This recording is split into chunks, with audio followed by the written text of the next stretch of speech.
شمر بن ذیلجوشن، اس کی کنیت ابو صابغہ تھی، قبیلہ حوازن کا فرد اور سردار تھا اور واقع کربلا میں لشکر یزید میں 4000 سپاہیوں کا سردار تھا۔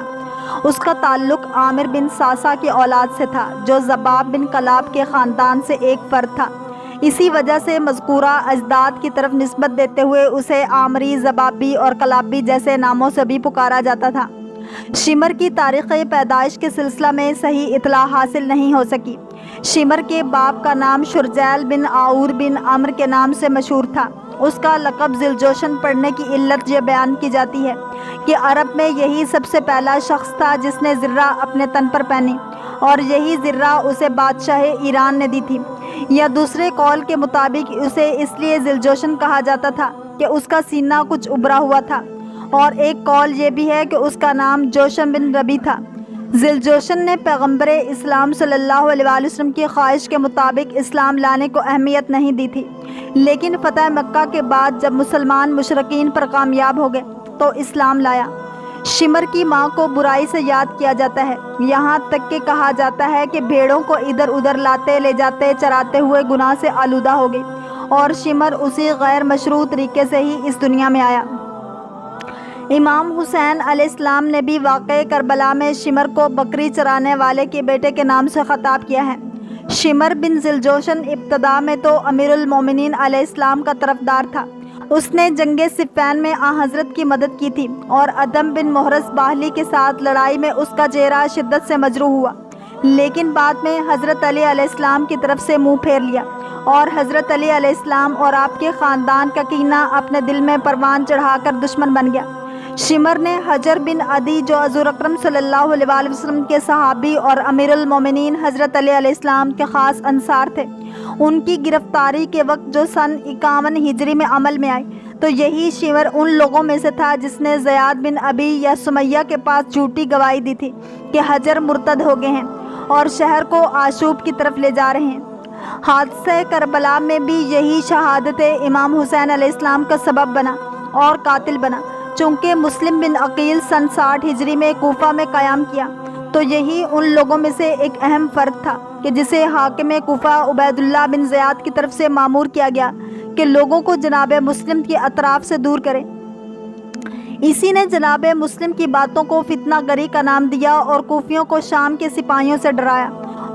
جب امام حسین علیہ السلام کربلا پہنچے تو سعد کے بیٹے عمر جو کوفہ کے لشکر کا کمانڈر تھا، جو جنگ و خون سے بچنے کا ارادہ رکھتا تھا اور مسالمت آمیز حل کی راہ پر چل ہی رہے تھے، لیکن شمر کو ایسا لگا کہ ابن زیاد بھی ابن سعد کے ارادے کے مواقف ہے، لہٰذا اس نے امام کے ساتھ جنگ کے لیے ابھارا۔ شمر قبیلہ کی روایت اور جاہلیت کی رشتہ داری کی حفاظت کی خاطر، یہاں تک کہ ام البنین کے فرزندوں ابو الفضل عباس نیز ان کے 3 دیگر بھائیوں کی مادر گرامی کے قبیلہ سے تعلق رکھتا تھا۔ اسی بنا پر شمر نے ابن زیاد سے جناب عباس اور ان کے دیگر بھائیوں کے لیے امان نامہ حاصل کیا، لیکن اولاد ام البنین نے ہرگز اسے قبول نہیں کیا، بلکہ اس پر اس کے امان نامہ پر لعنت بھیجا اور امام کے پہلو میں ہی مدد و نصرت کرتے ہوئے اپنی جان قربان کر دی۔ عاشورہ کی صبح کے دن شمر ابن سعد کے لشکر میں بائیں بازو کی فوج کی سرداری کا عہدہ اپنے ذمے لیے ہوئے تھا۔ جب عبداللہ بن عمیر کلبی شہادت کو پہنچے تو اسی شمر نے اپنے غلام رستم کو حکم دیا کہ وہ ایک نیزہ سے زوجہ عبداللہ جو ان کے سرحانے تشریف فرما تھی انہیں قتل کر دے۔ نتیجہ میں پہلی خاتون کربلا میں درجہ شہادت کو پہنچی۔ عصر عاشور میں اور شہادت امام حسین علیہ السلام سے قبل شمر نے ارادہ کیا کہ جس خیام کے اندر امام حسین علیہ السلام کا ساز و سامان اور حضرت کے اہل حرم تھے، انہی خیمہ پر حملہ ہو کر انہیں تاراج کر دے، لیکن امام نے اسے اس کام سے سختی سے روکا اور شمر واپس پلٹ گیا۔ شمر نے تیر اندازوں کو حکم دیا کہ وہ لوگ امام حسین علیہ السلام کے بدن مبارک کو نشانہ بنائیں، پھر اسی کے فرمان کے مطابق تمام سپاہیوں نے امام حسین علیہ السلام کی طرف حملہ کیا، اور ان لوگوں میں سے سنان بن انس اور زرع بن شریک نے امام حسین علیہ السلام پر آخری ضربات وارد کی تھیں۔ بعض روایات میں نقل ہوا ہے کہ شمر امام حسین علیہ السلام کے سینہ مبارک پر بیٹھا تھا اور حضرت کا سر مبارک پس گردن سے جدا کیا تھا۔ قبیلہ حوازن کے سردار شمر کی رہبری میں کربلا کے 20 سرحا شہداء لے کر کوفہ کی طرف گیا تھا، اور ابن طاؤس کی نقل کے مطابق 12 سر مبارک شہداء کربلا کے لے کر ابن زیاد کے پاس گیا تھا۔ کہا جاتا ہے کہ عمر بن سعد کے آگے آگے شہداء کربلا کے سروں کو لے جایا جاتا تھا۔ 66 ہجری میں مختار ثقفی کے قیام کے وقت شمر نے ان کے خلاف جنگ میں شرکت کی، لیکن مختار نے بھی اسے اور دیگر اموی امراء کو جنگ میں شکست دی، اور شمر کو کوفہ میں حامیان بنی امیہ کے علاقے کی طرف بھاگنے پر مجبور ہونا پڑا۔ لیکن ایسے حالات میں بھی اس کے ساتھی فرار ہو گئے تھے۔ کربلا کے واقعہ حالہ کے بعد شمر مختار کے چنگل سے نکل بھاگا، لیکن مختار نے بھی حکم دیا کہ وہ جہاں کہیں بھی گیا ہے اسے تلاش کریں اور اس کے اعمال کی سزا تک پہنچائیں۔ کوفہ کی شورش کے ماجرا میں شمر نے مختار کے خلاف بغاوت میں اصلی کردار ادا کرنے والوں میں سے ایک تھا۔ نتیجہ میں مختار کا ایک غلام اس کے تعاقب میں گیا، لیکن شمر کے غلام نے اسے قتل کر دیا اور بعد میں دوسرے کریا کی طرف فرار کر گیا، اور پھر وہاں سے بھی کلتانیہ نامی کریا کی طرف چلا گیا، یہاں تک کہ مختار کے سپاہیوں نے اس کا محاصرہ کر لیا۔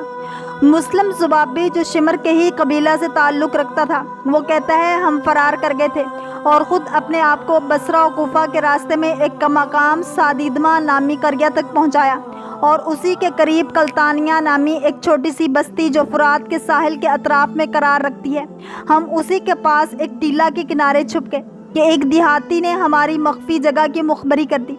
رات کی تاریکی تھی کہ مختار کے ماموران نے ہمارا محاصرہ کر لیا۔ شمر کو میں نے دیکھا کہ ایک بہترین لباس پہنا اور اس کے بدن پر برس سفید داغ کا مرض تھا۔ ہمیں تو یہاں تک کہ اپنے گھوڑوں پر سوار ہونے کی بھی فرصت نہیں ملی، آپس میں سخت مزاحمت کا سامنا کرنا پڑا۔ چند ساعت کے بعد اللہ اکبر کا نعرہ ہم نے سنا، اور کسی نے چلا کر کہا خداوند عالم نے ایک خبیث کو مارا۔ شمر کو گرفتار کیا گیا اور مختار کے پاس لائے۔ مختار نے حکم دیا کہ اس کی گردن اڑا دیں اور اس کے جسم کو ایک کھولتے ہوئے تیل کی دیگ میں ڈالیں، اور مختار کے ساتھیوں میں سے ایک نے اپنے پیر سے شمر کے سر کو کچلا تھا۔ عبد الرحمن بن عبد کہتے ہیں میں نے ہی شمر کو ہلاک کیا تھا۔ مختار کی نگاہ جیسے ہی شمر کے سر بریدہ پر پڑی سجدہ شکر بجا لائے، اور حکم دیا کہ سر کو نیزہ پر بلند کیا جائے اور شہر کی جامع مسجد کے سامنے لوگوں کو درس عبرت کے لیے قرار دیا جائے۔